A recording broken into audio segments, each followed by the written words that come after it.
اس کو خبر ملی کہ تیرا نوجوان بیٹا شہید ہو. آپ خود اندازہ کر سکتے ہیں کہ جن ماؤں کے بیٹے شہید ہوتے ہیں، جن ماؤں کے سامنے ان کے بیٹوں کے لاشیں آتے ہیں، ذرا آپ نظر ڈالیں نا فلسطین پہ، شیشان پہ، کشمیر پہ. میں سمجھتا ہوں کہ کوئی ذی احساس باز ضمیر آدمی ان مناظر کے دیکھنے کے بعد پتہ نہیں کھانا کیسے کھاتا، پتہ نہیں وہ چائے کیسے پی لیتا ہے، پتہ نہیں وہ ہنس کیسے لیتا ہے، اور وہ کیسے اس دنیا میں معاشرے میں بالکل بے حس ہو کے زندہ ہے. یعنی آپ حیران ہوں گے کہ پھولوں کی طرح بچوں کے لاشیں ہاتھ پہ رکھیں. بھئی آخر وہ بھی تو کسی کے بیٹے ہیں. کیا ہم اسی دن ہمیں تکلیف ہوگی جس دن ہمارے بیٹے پہ کانٹا لگے؟ تو میرے کہنے کا مقصد یہ تھا کہ جس کا بیٹا شہید ہو گیا اس عورت پہ کیا گزری ہوگی، اس ممتا پہ کیا گزری. لیکن جب وہ آئی تو حدیث میں لفظ ہیں وہی منتقبہ، کہ اس نے باقاعدہ نقاب ڈالا. حتیٰ کہ ایک صحابی نے کہا اس سے، انہوں نے کہا عجیب ام خلاد، عجیب بات ہے، تمہارے بیٹے کی شہادت کا وقت ہے اور تم پردہ کر کے کھڑی ہو. یہ پردہ کرنے کا وقت ہے؟ یعنی یہ تو رونے کا وقت ہے، یہ تو غم کا وقت ہے، یہ تو اپنے بیٹے کی لاش پہ گر جانے کا وقت ہے. یہ وقت ہے کہ تم بڑے آرام سے پردے کے اندر کھڑی ہو. تو پتا ہے کہ اس غیور ماں نے کیا جواب دیا؟ اس نے کہا مات ابنی ولم یمت حیائی. اس نے کہا صحابی میرا بیٹا مر گیا ہے، میری حیا تو نہیں مر گئی. میرا بیٹا شہید ہو گیا، میرا بیٹا مر گیا ہے، لیکن میری حیا نہیں مر گئی ہے، اس لیے میں پردے میں ہوں. اور حضور سے آ کے پوچھا کہ یا رسول اللہ میرا بیٹا شہید ہو گیا. آپ نے فرمایا بیٹی غم کیوں کرتی ہو، اللہ تو اس کو 2 شہیدوں کا اجر. تو اندازہ کریں کہ میدان جنگ ہے لیکن منتقبۃ پردے کے ساتھ. اسی طرح قصہ ایفک الحمدللہ آپ پہلے تفصیل سے سن چکے ہیں، دوبارہ اس کی تفصیل میں جانے کی ضرورت نہیں ہے. لیکن بی بی عائشہ فرماتی ہیں رضی اللہ تعالی عنہا کہ میں جب صبح اٹھی اور صفوان آئے تو آواز سنی میں نے، تو میں جب اٹھی گھر میں دیکھا فخمرت وجہی بجلبابی، میں نے فوراً اپنی چادر سے اپنے چہرے کو چھپا لیا. تو اگر چہرے کا پردہ، حالانکہ وہ ایک جنگل ہے، ویرانہ ہے، اچھا بیوی بچھڑ گئی ہیں، قافلے سے پیچھے رہ گئی ہیں، لیکن فرماتی ہیں خمرت بجلبابی، میں نے فوراً اپنے چہرے کا پردہ کر دیا. تو ان سارے واقعات کے بیان کرنے کا میرا مقصد یہ تھا کہ خدا کے لیے اس مسئلے کو ٹھنڈے دل سے سمجھیں اور سکون کے ساتھ سمجھیں اور اپنے دل و دماغ کو بالکل کھول کے بیٹھیں اور اللہ کے قرآن اور حدیث رسول عربی صلی اللہ علیہ وسلم کے منشے کو سوچیں. باقی یہ بات کہ ہم نے یہ تصور کر رکھا ہے کہ جی یہ پردہ ہی رکاوٹ ہے، یہ پردہ نہ ہو تو ہم تو ترقی پہ پتہ نہیں کہاں بڑھ جائیں. ہم تو ترقی سے ہمکنار اس لیے نہیں ہو سکتے کہ مولویوں نے ہمیں پردے میں قید کر کے رکھا ہوا ہے. انہوں نے تو ہماری عورتوں پہ باقاعدہ ایسے خیمہ نما برقعے مسلط کیے ہوئے ہیں. انہوں نے تو ایسے ٹوپی والے برقعے بنائے ہیں کہ دور سے معلوم ہوتا ہے کوئی ہیلی کاپٹر لینڈ کر رہا ہو زمین پہ. اور انہوں نے جناب عورتوں کو باندھ کے رکھا ہوا ہے. تو خدا کے بندے ذرا ہوش لیں، اس دور میں بھی عورت کو کوئی باندھ کے رکھ سکتا ہے؟ ہاں یہ تو کہہ سکتے ہو کہ شوہر کو باندھ کے رکھا ہوا ہے، یہ تو کہہ سکتے ہو کہ ایک عورت نے پورے گھر کو انگلیوں پہ تکڑی کا ناچ نچایا ہوا ہے، یہ تو کہہ سکتے ہو کہ ایک عورت کی خوشنودی کے لیے آدمی نے اپنی ماں کو چھوڑا ہوا ہے، باپ کو چھوڑا ہوا ہے، بھائیوں کو چھوڑا ہوا ہے کہ میری بیوی ناراض نہ ہو. یہ اگر بے غم ناراض ہو گئی تو پھر میری زندگی اور میرا گزر اور میرا رہن اور سہن، میرا یعنی زندگی تلخ کر دی جائے گی. تو اس کو کون قید کر سکتا ہے جناب؟ لیکن اگر ایک عورت اسکرٹ پہن کر، اگر ایک عورت کاسٹیوم پہن کر لوگوں کے سامنے آ کے سمندر پہ نہاتی ہے، سن بات لیتی ہے، اگر تمہیں اس کی آزادی ہے تو ایک عورت خوشی سے اپنی عزت اور اپنے جسد کو چھپاتی ہے، تو تم ہم مولویوں پہ کیوں الزام لگاتی ہو کہ ہم نے اسے قید کر رکھا ہے، ہم نے اس پہ یہ پابندیاں لگا رکھی ہیں؟ اگر تمہیں تمہاری یہ آزادی، اگر تمہیں یہ تھرکنا، اگر تمہیں یہ ناچنا، اگر تمہیں ڈراموں میں آ کے کبھی بیوی بن جانا، کبھی ماں بن جانا، کبھی بہن بن جانا اچھا لگتا ہے، اگر تمہیں ناز و انداز دکھلا کے لوگوں کے دلوں کو موہ لینا اچھا لگتا ہے، کبھی تم ایئر ہوسٹس کے روپ میں آتی ہو، کبھی تم کسی کی پرسنل سیکرٹریز کے روپ میں آتی ہو، کبھی تم اسٹینو کے روپ میں آتی ہو، کبھی تم جناب کرکٹ اور ہاکی کی ٹیم میں کھلاڑی بن کے روپ میں آتی ہو، اور کبھی تم جناب افواہ اور پتہ نہیں بعض NGOs اور تنظیموں کے نام سے آتی ہو اور لوگوں کے عقل پہ، لوگوں کے حیا پہ، لوگوں کے ضمیر پہ بے حیائی کی بجلیاں گراتی پھر رہی ہو. تمہیں یہ آزادی ہے تو تو ایک مسلمان عورت کو قرآن پہ چلنے کی آزادی نہیں؟ ایک مسلمان عورت کو سنت رسول کے مطابق زندگی گزارنے کی آزادی نہیں ہے؟ ایک مسلمان عورت کو آج سے 1400 سال پہلے کے حکم حجاب پہ عمل کرنے کی آزادی نہیں ہے؟ اگر تمہیں شیکسپیئر کے افسانے یاد کرنے کا حق ہے تو کیا ایک مقدس بیوی کو سورت یاسین اور سورت ملک پڑھنے کا حق نہیں ہے؟ اسے آیت الکرسی پڑھ کے اپنے گھر کی حفاظت کی اور برکت کے لیے دعا مانگنے کا حق نہیں؟ آخر یہ کیا بات ہے؟ ایک طرف تم آزادی کے علم بردار ہو اور دوسری طرف کسی کو پابندیوں میں مبتلا کرتی ہو، بات کیا ہو گیا؟ یہ کیا بات ہے؟ جیسے ایک آدمی، مجھے بڑا پڑھے لکھے آدمی تھے، وہ مجھے سمجھا رہا تھا ڈارون کا نظریہ، کہ ڈارون انسانی نظریے کے بارے میں اس کا کیا نظریہ ہے کہ بندر جو تھا وہ آہستہ آہستہ تدریجاً ارتقائی ترقی کرتے کرتے جو ہے وہ انسان بن گیا۔ میں نے کہا جناب یہ شرف اللہ میاں نے صرف بندر کو کیوں بخشا، آخر کتے کو کیوں نہیں بخشا؟ میں کہا دیکھیں اگر ہر حیوان میں یہ ارتقائی قوتیں ہیں، تدریجی قوتیں ہیں، تو آخر اس شرف سے اللہ نے کتے کو کیوں محروم رکھا؟ کتا تو بڑا وفادار جانور ہے، یہ بڑھتے بڑھتے بندہ نہیں بن گیا، بلی بڑھتے بڑھتے بندہ نہیں بن گئی، کوئی شیر بڑھتے بڑھتے بندہ نہیں بنتا، صرف بندر کیوں بنتا ہے؟ آخر اس کی مجھے وجہ تم سمجھا دو، اگلی بات میں سمجھا دیتا۔ وہ کہتا ہے جی بہرحال لیکن ہماری تحقیق کیونکہ بندر میں کہ تو باقی ریچھ پہ بھی کر لو تحقیق، ہاتھی پہ بھی کر لو، تو باقی جانوروں پہ بھی کر لو، آخر صرف ایک جانور میں یہ خصوصیت کیوں رکھی گئی کہ وہ انسان بن گیا؟ اچھا انہوں نے کہا چلو اگر بندر ترقی کرتے کرتے انسان بن گیا تو جب قرآن کہتا ہے کہ ہم نے انسانوں کو سزا دے کے بندر بنا دیا، وہ تم کیوں نہیں مانتے ہو؟ اگر ترقی کرتے کرتے آدمی بندر سے انسان بن جاتا ہے تو تنزلی کرتے کرتے انسان سے پھر بندر بھی تو بن سکتا ہے نا، تو وہ بات تو تم نہیں مانتے ہو، یہ بات تم مانتے ہو، یہ کیا بات ہوئی؟ یہ کون سا نظریہ ہوا؟ یہ نظریہ ہم کیسے مان لیں کہ اگر قرآن کہے کہ بھی ہم نے بنو اسرائیل کو ان کی نافرمانی کی سزا دی، فجعلہم قردۃ وخنازیر، ہم نے ان کو خنزیر اور بندر بنا دیا کہ رات کو سوئے تو انسان تھے اور صبح اٹھے تو بندر تھے اور خنازیر تھے، تو کہتے نہیں نہیں یہ تو ناممکن ہے جی، یہ تو ہو ہی نہیں سکتا، یہ تبدیلی کیسے آ سکتی ہے؟ تو یعنی یہ بالعکس تبدیلی نہیں آ سکتی ہے، نیچے سے اوپر تو جا سکتی ہے، اوپر سے نیچے نہیں آ سکتی، یہ کون سی تھیوری ہے؟ یہ کون سا فلسفہ ہے؟ یہ کون سے آپ کا دماغ ہے؟ کوئی عقل کی بات ہے؟ تو اب جناب اس کے پاس کوئی جواب نہ ہو، تو اس لیے میرے عزیز میں اپنی بیٹیوں سے جو فیشن کی دلدادہ ہیں، جو ماشاءاللہ ملکہ حسن بن کے تاج سر پہ رکھ کے کھڑی ہوتی ہیں، جو ماشاءاللہ اپنے مقابلہ حسن و جمال میں شرکت کرتی ہیں اور اپنے ملکوں کے نام کو روشن کرتی ہیں، تو اگر ان کو یہ حق پہنچتا ہے تو کسی بیٹی کو سیدہ فاطمہ کی تقلید کرنے کا حق کیوں نہیں؟ کسی بیٹی کو سیدہ عائشہ، ام سلمہ، سودا، امہات المومنین کے نقش قدم پہ چلنے کی آزادی کیوں نہیں دیتے آپ؟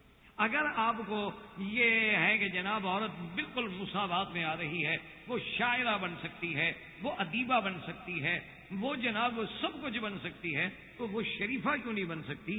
وہ عفیفہ کیوں نہیں بن سکتی؟ وہ مسلمہ کیوں نہیں بن سکتی؟ وہ مومنہ کیوں نہیں بن سکتی؟ وہ قانتہ کیوں نہیں بن سکتی؟ وہ مصدقہ کیوں نہیں بن سکتی؟ وہ صدیقہ کیوں نہیں بن سکتی؟ پھر ہم پہ آپ کیوں پابندی لگاتے ہیں؟ اب جناب سمجھیں کہ آیت ستر و حجاب اس کو ملاؤ نہیں، بس یہی وہ دھوکہ ہے جس میں ہمارے بھائی پڑ جاتے ہیں۔ اسی چکر میں یہ نہیں کہ عام آدمی بڑے بڑے مولوی بھی چلے آتے، آخر مولوی بھی تو بندے ہوتے ہیں، انسان ہوتے ہیں نا، وہ بھی تو فرشتے تو نہیں ہوتے نا بھائی، مولوی بھی انسان ہوتا ہے، مولویوں کو انسان سے اوپر کوئی چیز نہ سمجھا کرو، مولوی کوئی ماورائے انسان نہیں ہوتے، وہ بھی انسان ہیں، ان سے بھی سہو ہے، نسیان ہے، خطا ہے، غلطیاں ہیں، جذبات ہیں اور سب کچھ ہے، ہوتا ہے۔ تو بہرحال اس میں ہمارے بعد پڑھے لکھے لوگ، اہل علم لوگ، وہ بھی مغالطے ہیں، وہ اس مغالطے میں آ گیا، وہ کہتے ہیں کہ جناب پردہ جو ہے وہ تو ہم مانتے ٹھیک ہے، لیکن چہرے کا، ہاتھوں کا، پاؤں کا پردہ نہیں۔ وہ کہتے ہیں پردہ بالکل ہاں، پردہ تو بالکل ٹھیک ہے، لیکن ہاتھ، پاؤں اور چہرہ کہتے ہیں اس کا پردہ نہیں۔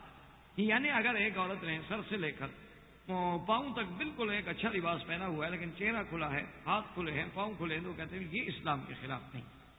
اسی لیے آج آپ حرم میں دیکھیں نا تو جو عورتیں بیچاری حجاب میں بھی ہیں وہ بھی اسی طرح ہیں کہ چہرہ کھلا ہوگا، ہاتھ کھلے ہوں گے، پاؤں کھلا ہوگا، باقی بالکل کپڑا ٹھیک ہے، اسکارف باندھا ہوا ہے، اوپر اس نے اچھی طرح سے لمبی میکسی پہنی ہوئی ہے، اس کے بازو لمبے ہیں، سب کچھ ہے، اچھا بعد میں برقع بھی ڈالا ہوا ہے، حجاب بھی ڈالا ہوا ہے لیکن چہرے پہ نہیں ہے. کیوں؟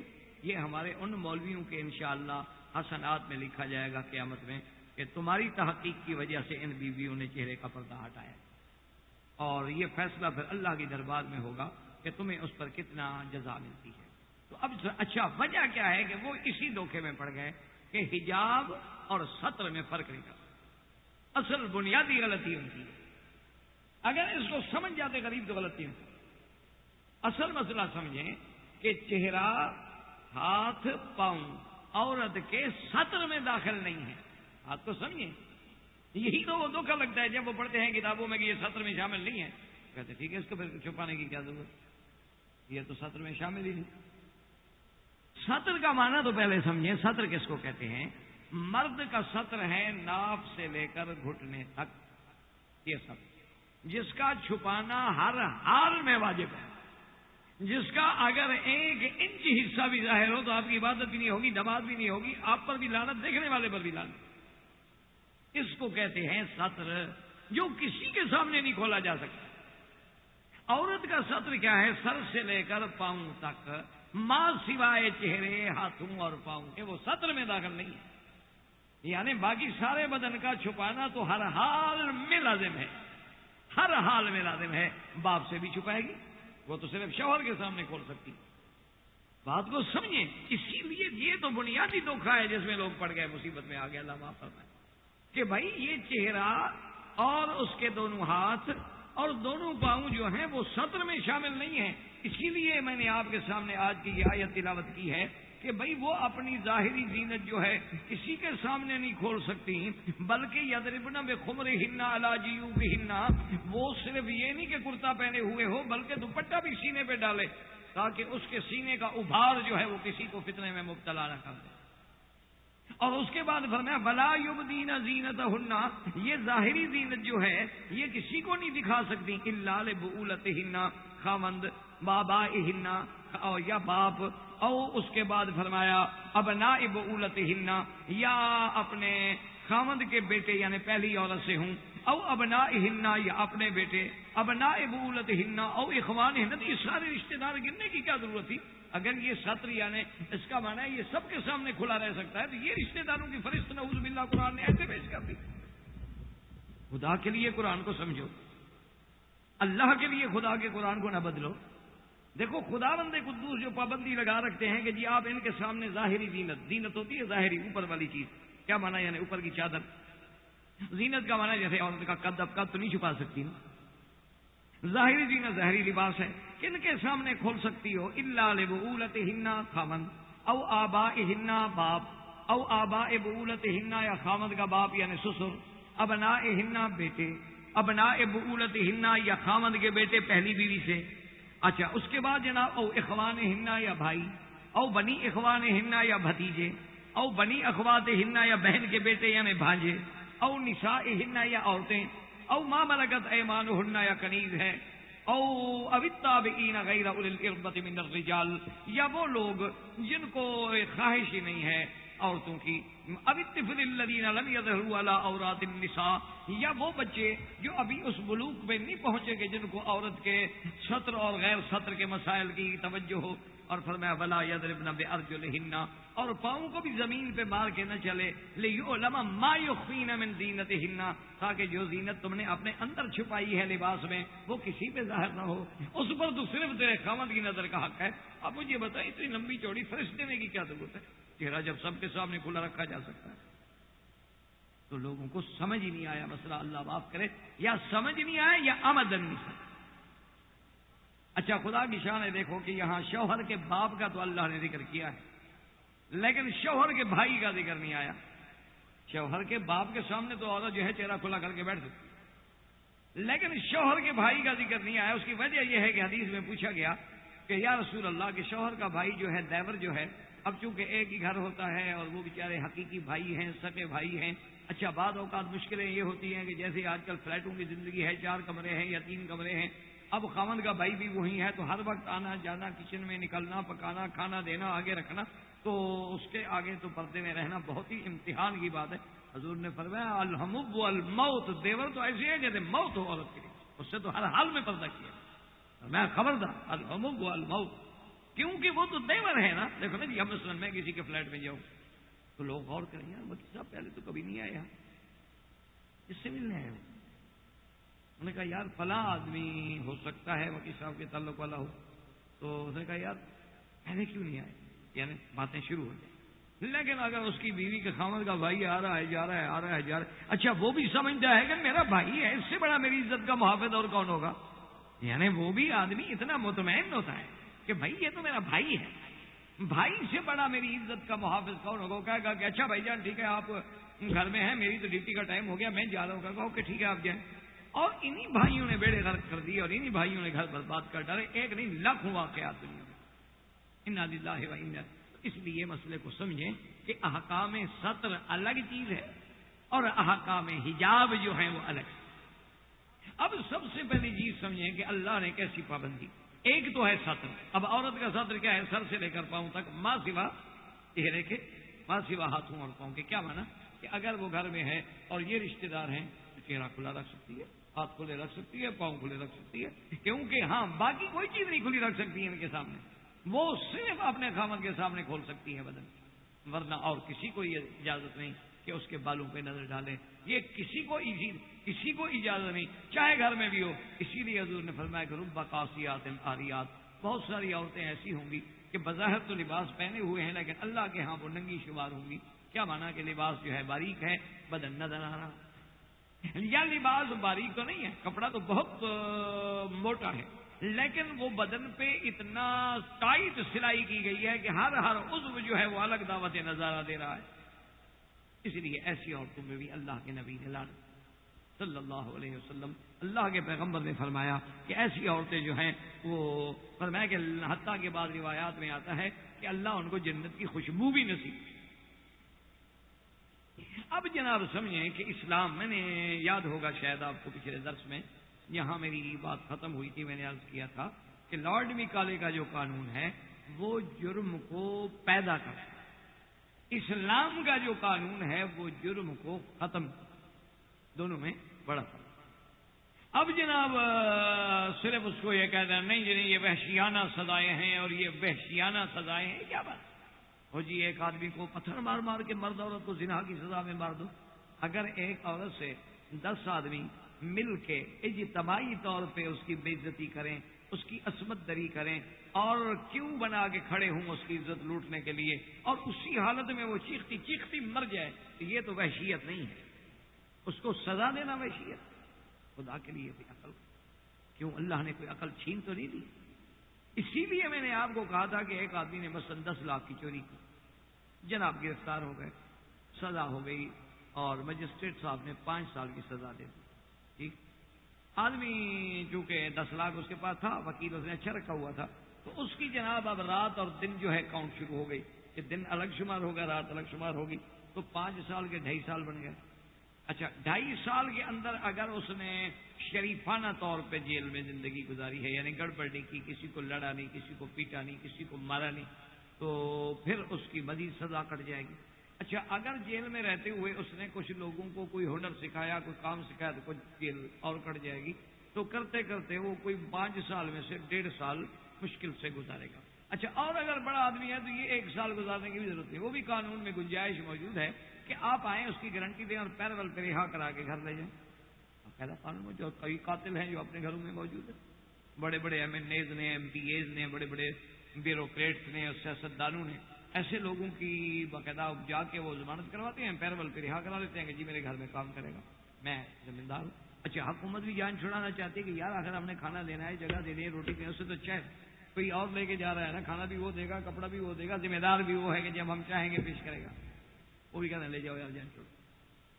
اچھا اب یہ آدمی جو اس طرح پر 5 سال کے بجائے 1.5 سال میں واپس تشریف لے آئے اور 1.5 سال میں اس کو سرکاری مکان، سرکاری روٹی، سرکاری کپڑا، وقت پہ کھانا، وقت پہ سونا، وقت پہ اٹھنا، باقاعدہ باہر گاردیں لگی ہوئی ہیں اس کی حفاظت کے لیے، سیکورٹی پرابلم بھی نہیں ہے. وہ نکلنے کے بعد دوبارہ جرم کرے گا یا وہ کہے گا کہ نہیں یار چھوڑو بس 10 لاکھ کا ہوگا یار مزے ہیں یار اور ہاتھ مارو؟ نہیں پکڑے گا، نہیں پکڑے گا تو کیا ہوگی؟ پھر 1 سال 2 سال کاٹنے ہی ہوتے ہیں نا. پھر 20 سال میں 2 سال میں کما سکتا تھا 20 لاکھ، تو پھر وہ کیوں جرم نہ کرے گا؟ کیونکہ قانون ہے. اچھا اب جناب آپ نے دیکھا ہوگا کہ آپ کی گاڑی